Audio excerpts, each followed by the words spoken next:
little Far Side bumping us in on this Sunday morning. On Thursday, this country will begin an incredible new social experiment that I don't think has adequately received the amount of attention it deserves. When the citizens of Washington state will be able to buy and sell marijuana legally under a regulated system that is more liberal than that of anywhere else in the entire world. Unlike the 18 states and the District of Columbia that have allowed the sale and consumption of marijuana for medicinal use, on Election Day, Washington, along with Colorado, whose own law goes into effect next month, became the first states to legalize the drug completely. Just like they can with alcohol, residents of these two states will be able to buy, sell, consume, and carry marijuana so long as they're over 21 and don't drive under the influence. I'm talking about full legalization of the recreational use of weed.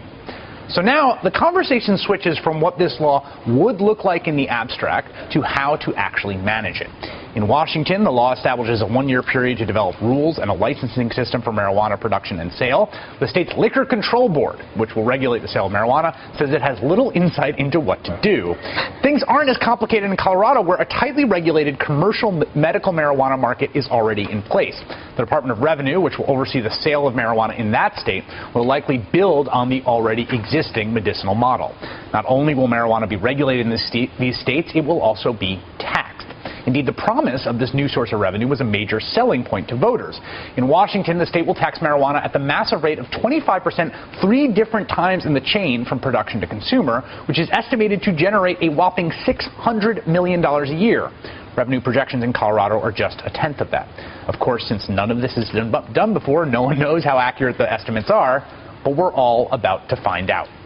Joining me at the table are Tony DeCoppel, senior writer at Newsweek and the Daily Beast, and author of the recent Newsweek cover story, The New Pot Barons. Kevin Sabet, former senior advisor for the Obama Office of National Drug Policy, and now an assistant professor at the University of Florida's Drug Policy Institute. And back at the table is Dietrich Mohammed from the NAACP. All right. Kevin, I guess I want to start with you on this, because the big question before we get to how this is all going to go is, what is the federal government going to do about it? Yeah. It is clearly the case that marijuana is still an illegal drug according to federal law. Selling it, trafficking it, doing all sorts of things are legal under federal law. And so now this huge question arises, and having worked in the White House on this issue, what is the Obama administration going to do about this? Well, I think the administration's been very clear that, and the president's been clear that he's against legalization, and that on public health grounds. I mean, we know with legalization we're going to have a cheaper drug, more people are going to use it, it's going to just be more socially acceptable. And according to NIH, that's a problem for 1 in 6 kids. It's not a problem for everybody, but it can be a problem on the roads and for IQ and learning, etc. So the administration's been very clear that they're going to be against it. What the Justice Department does with the very tricky legal questions, because each of these initiatives, have like 10 different legal things that they're trying to do, I think is the more interesting question. Federal law is federal law. I can't imagine the administration's going to say it's going to be okay with retail sales. You might be able to have people grow their own, and really with the resources out there, there's nothing you can do about it, even if it's against federal law. But I think Hickenlooper, the governor of Colorado, was right when he said not to break out the Cheetos just yet, because there's a lot that needs to be ironed out here. I'm glad you brought that up. First of all, I want to the NIH studies and the sort of negative consequences. I think so. There's a lot of interesting data on this, right? There's been some data that finds essentially no effect. There's been some data that finds some negative effects in developmentally, depending on when kids smoke marijuana. But also, it all has to be compared to alcohol, right? Because I mean, in some ways, that becomes a big issue. I mean, even if there are negative effects, there's lots of negative effects of alcohol. We know that. Yeah, but alcohol is legal because it has a cultural history, widespread accepted use. I mean, marijuana has. Well, it's also legal. It's also illegal. It's also legal because we tried to ban it, and it was the biggest policy disaster, arguably, except for slavery. Yeah, but it was decriminalized when it was prohibited. Actually, alcohol prohibition, it was actually decriminalized. You could actually possess it. You just couldn't buy it. There are some parallels with prohibition. I mean, actually, cirrhosis of the liver went down during prohibition. There were some public health gains. I'm not saying that. The issue is current policy is not perfect. I think that's the bottom line with marijuana. The issue, though, that the war on drugs is a failure and current policy isn't perfect, so then we should legalize. I think that's been the narrative in the media, this sort of false dichotomy is what I would call it. We can do a lot of other things, like not target Hispanics and blacks when it comes to arrests, not saddle people with records so they can't get a college loan. Let's change those things. The idea, though, that we want to treat this like alcohol and tobacco, have an industry that sells to kids, have an industry that this is commercialized, I don't see why we have to go so far. The case for marijuana needs to be made on its own, not by saying it's better than alcohol. I mean, that's a case against alcohol. It's not a case for marijuana. Right, exactly. Right. You look like you wanted to jump in. Well, this notion of the health effects, I mean, Chris made the point, it's also cigarettes. So cigarettes are legal, but we're not allowed to sell them to kids. Yeah.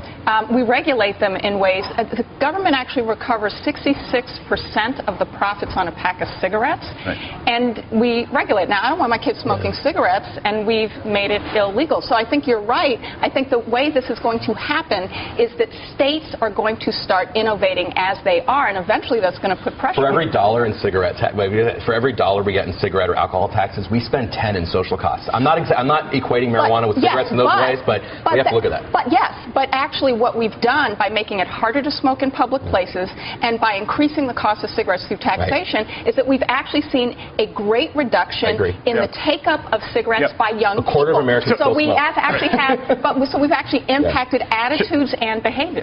This idea of the industry is fascinating, right? Because right now the big open question is, A, what is the federal government going to do? But also, what does a marijuana industry look like? And I'm glad you raised that, and you also had the Doritos line, because I think one of the things that has kind of made this a difficult conversation is that people joke about it, right? It's like marijuana is funny.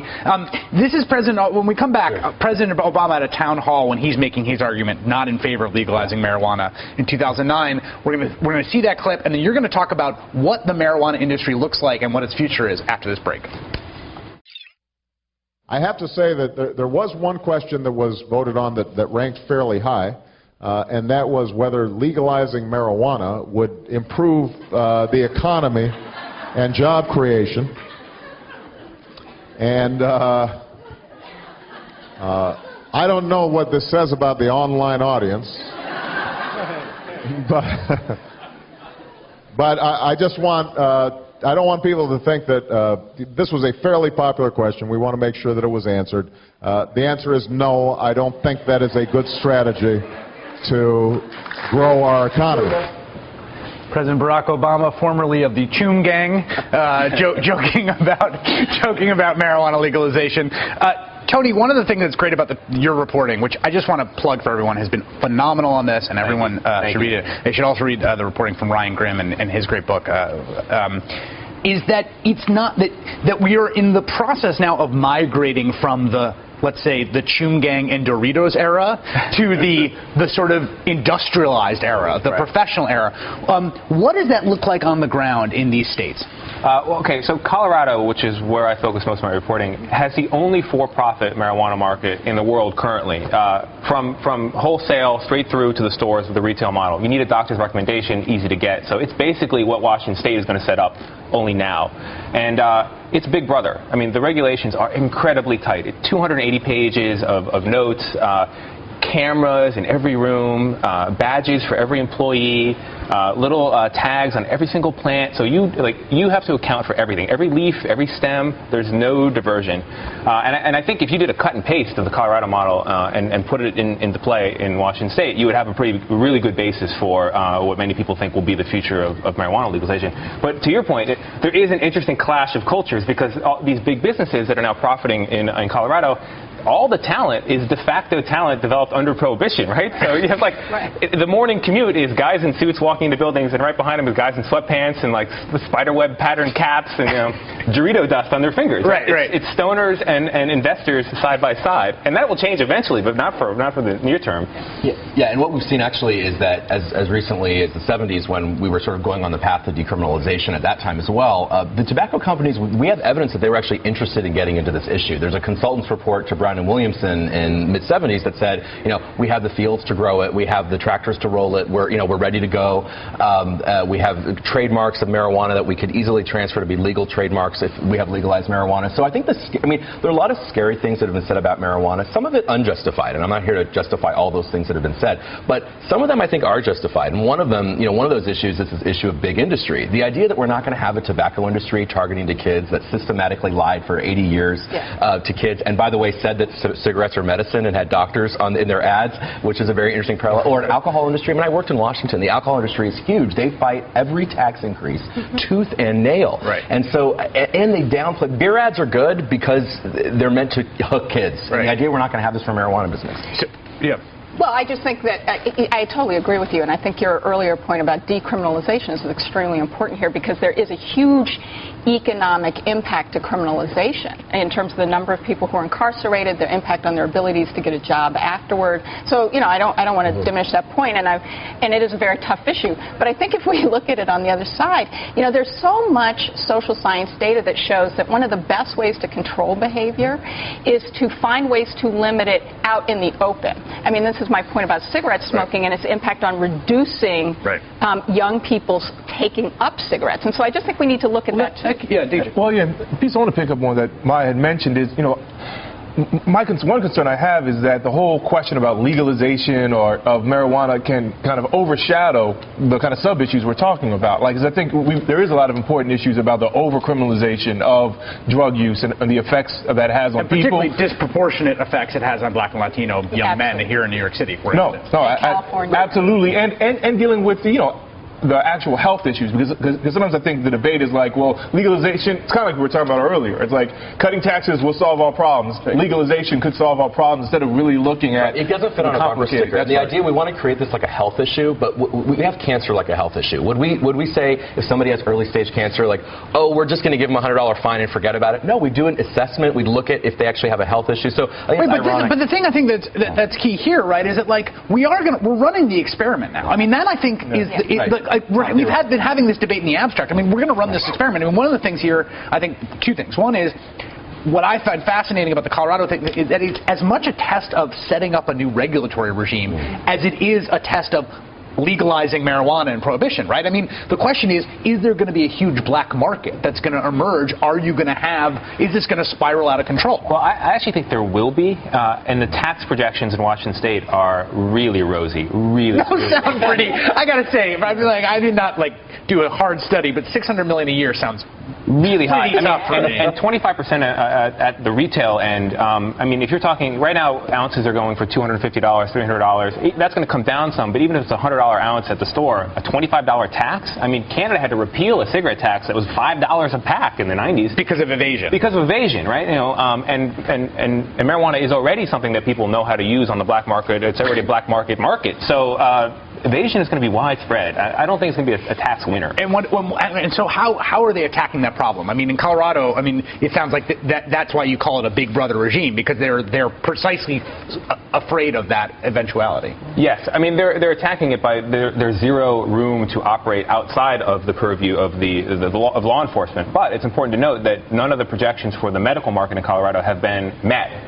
The revenue projections, the Office of Enforcement in charge of regulating the industry is underfunded. They had to ask for extra funds from the state to pay for it. So there were tax revenue projections when they were making the argument about medical marijuana. Right. The idea was, we're going to have X number of customers, X number of stores, and these are going to be the fees, and we're going to pay for all these, all these cars and everything, and it didn't work out. One of the things that's interesting is that one of the predictions, the medical marijuana, of course, was always, was seen as the camel's nose under the tent, right? This was the first way of getting to it. This is Barry McCaffrey in 1996 after California and Arizona legalized medical marijuana. We're now going to see this come up all over the country, and this is not paranoia on my part. This is a national legalization of drug strategy. In other words, I see this not as two medical initiatives dealing with the terminally ill. I see this as part of the national effort to legalize drugs, starting with marijuana all over the United States. He's exactly right. He was exactly right. Now the question becomes, there's the question of the effect in terms of the regulatory perspective and the taxes, but I want to talk about what the social effect is going to be, and what does this look like, and what the consumption of the drug is going to look like, what normalizing it might look like right after we take this break. Are we about to enter a week that we will remember as the beginning of the end of the war on drugs? I think in some ways that's the question. And I think it's worthwhile going back to the genesis, the creation myth of the war on drugs. Much of it really started by Richard Nixon as part of a kind of culture war politics toolbox. We've got some great tape of Richard Nixon talking about the issue from the Nixon tapes, which, can I just say about the Nixon tapes, you think you know the best parts, but there's just always better stuff in there. This is Nixon in 1971 talking to Bob Haldeman about marijuana. Take a listen. Now, this is what I want strong statement on marijuana. Can I get it out of the domestic council here? I mean, one on marijuana that just tears the I see another in the news summary this morning, but by God, we are going to get the marijuana thing. And I want to get it right, square and close. I want to find a way to put more on that, more on somebody else who do that. So I want to hit it square in the puss. I want to hit against legalizing, all that sort of thing. We've edited out the part in which he speculates in an anti-Semitic fashion about the relationship between Jewish lawmakers and support for legalization. Non-existent, as far as I can tell. We've edited that out. But that's the place where this is coming from. And I think some of the skepticism against the war on drugs is born of the fact that it was sold in this incredibly cynical way. You're right. There's a lot of cultural baggage with this, and so obviously mistakes have been made in the past. That's a Nixon phrase. You know, it's true.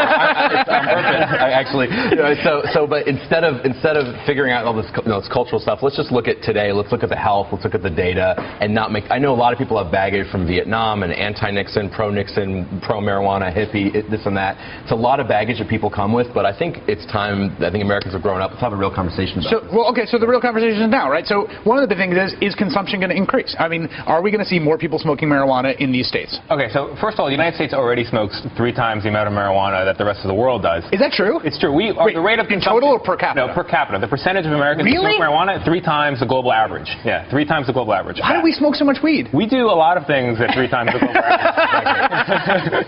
But can we just say one thing on that point, which is Black and Latinos do not smoke at the same rate as whites. So there are also racial differences in consumption. What you were going to say about? Oh, well, so I mean, the floodgates, I believe, will open when legalization is here in these states, and then as it expands, you're going to see at least a doubling and likely more. I mean, that's not only my opinion. I mean, that's the opinion based on, economists believe the same thing to be true. How could it not be true? I mean, when I ask myself, would I smoke marijuana if it were available at the corner store? Yeah. If I were having a party and it was available, I could pick it up. Yes, I would buy it. And that decision will be replicated out millions of times around the country. It's advertising, access, and availability. Again, it doesn't mean that there aren't things that we can do about current policy to make it better, to improve the health issue. We treat cancer like health. We intervene early. Let's do the same with drugs. Wait, if this consumption increases, I mean, I think this gets to an interesting part of the public opinion around this, which is that one of the arguments I think progressives make about decriminalization or legalization has to do with the way in which the war on drugs is waged, right? And particularly the disparate impact it has, particularly on Black and Latino citizens. But public opinion on legalization in particularly African American communities, my understanding is quite different than what it is among whites. In fact, it's lower. And I'm curious, as someone from the NAACP, whether you've seen this up close. Is this something that the organization has been talking about? Well, I mean, clearly, there's a lot of discussion around the issue, but I think, clearly, there's a separation, right? I mean, you can talk about a war on drugs, but there's different types of wars you can have. And if the war on drugs is mass incarceration, our community has suffered so much from that. I think our community stands very strong about the negative effects of criminalization of the war on drugs and the mass incarceration. But then there's the issue of should you have a war on drugs, which our community is also very much for as a public health issue, as something that is hurting your community, that is tearing apart. So we have incarceration tearing us apart with the official war on drugs, and then we have drugs tearing apart our community. And so you can have a more nuanced conversation about it and be adamant about it. I think that's why you see in public opinion polls, African Americans don't just flock to legalization because we know drugs have a very negative effect as well. I think that's really important because public opinion is formed by people's experiences. And if your experience is that you're getting slammed by the cop, I mean, my daughter and her friends can't stand out on the street in front of their apartment building because the cops are going to come and harass them, right? Just for standing out in front of their own apartment building. Plus, you have the fact that there are very serious drugs in communities of color that are ravaging not just the health but the fabric of families. So, of course, opinion is going to run on any drug in the Black and I think Latino communities as well. On any drug. I mean, but the consumption is much, much lower. The consumption will probably go up. I mean, one of the things that would be very interesting to see is how does consumption change in Colorado, which, Denver does have Black folk and it does have Latinos. I've been there, I've seen them. And they've got 4, 5, and up to 13 times the incarceration rates, even when they have lower usage. Right. What happens there? So I think your point of this experiment is it's going to be important to look at race in the experiment. Hold both those thoughts. Quick break, and we're going to come back. We're talking about marijuana legalization, particularly in the context of this kind of progressive, I think absolutely substantively correct critique of the way the war on drugs has been waged. Here's just marijuana arrest by administration from Nixon to Obama. And this is one of the things about the the war on drugs, that it goes up and up and up, although through 2010 it's down quite a bit in the Obama administration. That's at the federal level, of course, but if you look at data at the local level, it just goes up and up and up. And I think one of the questions is, are we going to see this, if this is the solution to the kind of disparate impacts that we've seen in the war on drugs, are we going to see in Colorado and in Washington this be the solution to that? Yeah, I'm not convinced. I think there are two important points to make about the arrest. The first is, yes, 750,000 people a year are arrested on marijuana possession charges, but very few of those people actually end up in prison. They're not sentenced, right? So fewer than 400 people are in state or federal prison right now for marijuana possession alone. Now, you can argue that's too many. It should be zero, but it's not the prison-clearing solution. Let me just make one point about that, because I think this is an important thing to think about, and it comes out of some of the work. I was just talking to a friend of mine who's actually doing graduate work on this. Misdemeanor arrests and early arrests are a way of marking particularly young African-American and Latino people. And that, right, so even if they don't end up in prison, right, you bear the mark of the criminal justice system, right, and that can have. So point two is, okay, so will I'm just taking your second point, I'm sorry. So will black and Latino young people no longer bear this mark under legalization? Not evident to me that they will avoid arrest or avoid hassle by the police, because it's still illegal if you're under 21. Most people smoke marijuana well before 21. Right. And secondly, it's illegal to smoke outdoors in both Colorado and Washington State. It will be. And we know that the consumption patterns in African-American communities are different from in white communities, right? It's not the basement smoke session. It's the stoop or it's the park. We don't have a basement. And as Maya was pointing out, I mean, if you already have African-Americans smoking less marijuana, relative to population size, and we're still getting incarcerated, I guess the point I want to get at is that that's not going to end the problem of over-incarceration for African Americans if you legalize all drugs, because we get arrested for misdemeanor charges for standing outside our own apartments and these types of things. The other big driver of marijuana arrest, even when legalization is here, is going to be the enforcement busts, right? So you get pulled over, cops wants to hassle you, finds marijuana in the car, gives you, sobriety test, you go to jail anyway, or like you're at a concert, you're outside, you're carrying slightly too much. I mean, cops are still in the process of enforcing legalization, going to have a lot of discretion about who to bust. And let's remember, institutional memory and institutional reflexes here are incredibly important in any institution. If you're a police officer, a 42-year-old police officer, you've spent 15, 20 years busting people for marijuana. It's going to be a very weird thing to turn on a dime. Extremely weird. Although, are we pretending that cops don't smoke? No, we should not pretend that. So I think alcohol and marijuana are different. So they're instructive insofar as the marijuana advocates have said, let's set up a system like alcohol. Right. We should make ideas. That was one of the explicit arguments. Right. So when you look at that, alcohol is responsible for 1 million more arrests a year than all drugs combined. 2.6 million arrests a year. So this idea that it's going to be no longer an issue doesn't make sense. Also, we've seen, again, how the alcohol industry has relentlessly targeted the inner city. When you look at liquor outlet density in the inner city and in black and Hispanic communities versus white communities, there's no comparison. That's why you have these community action groups where their #1 drug issue is alcohol, which is legal. So not going to solve our problems. Let's focus on health issues rather than legalize. Tony, you were saying about the way that the police are preparing for this. Was I? Well, no, you were saying that, I mean, how are the police preparing for this? Well, in Washington, the police are trying to figure out what their policy will be on things such as members of the force smoking, and they are waiting along with the legislators in Washington to find out what the market's going to look like. I love that the Liquor Control Board in Washington State is allocating funds to hire a marijuana expert to come in and tell them, like, what is marijuana? Where do people currently buy it? So it's going to be an entertaining process. In Colorado, when they had something similar to set up their market, you had drum circles outside and then sort of business people in suits like the sharks in the water coming in, and like the drum circle people were spitting on the business people. And like, the social clashes that will develop in the process of legalizing are going to be entertaining. Tony DeCopel from Newsweek and the Daily Beast, and Kevin Sabet, former senior advisor for the Obama Office of National Drug Control Policy. That was really, really enlightening conversation. Thank you. Thank you for being here. Thanks, Chris. What you should know for the Newsweek ahead, coming up next.